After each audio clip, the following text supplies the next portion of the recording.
Angka kasus kekerasan pada anak terus menurun di Banjarmasin. Dari data Dinas Pemberdayaan Perempuan dan Perlindungan Anak Banjarmasin, pada Juli 2024, angka kasus kekerasan pada anak mencapai 31 kasus, sedangkan di bulan Agustus 2024 turun menjadi 8 kasus.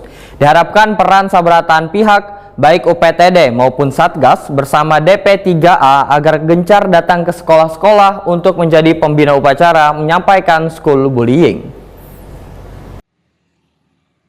Angka kasus kekerasan pada anak terus menurun di Banjarmasin. Dari data Dinas Pemberdayaan Perempuan dan Perlindungan Anak Banjarmasin, pada Juli 2024 angka kasus kekerasan pada anak mencapai 31 kasus, sedangkan di bulan Agustus 2024 turun menjadi 8 kasus.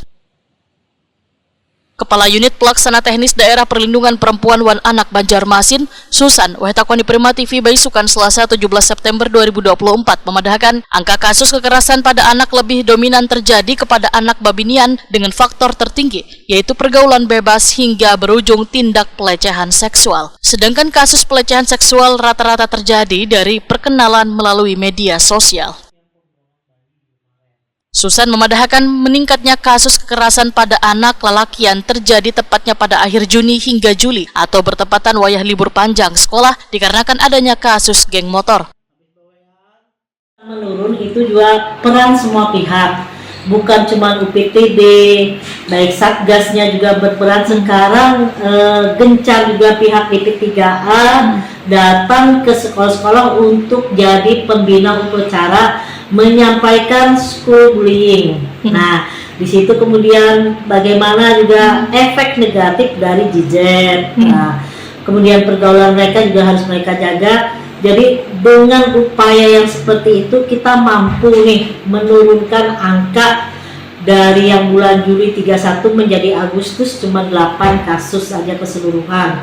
Jadi tapi itu semua pun kita tidak boleh terlena. Artinya tetap nih waspada, tetap menjalin komunikasi dengan berbagai pihak, terutama sekolah, kemudian forum anak juga ditingkatkan sehingga mereka menjadi ujung tombak juga untuk menyampaikan pesan ke kawan-kawannya, sehingga bagaimana kita menjadi anak yang baik, bergaul dalam sehari-hari seperti itu.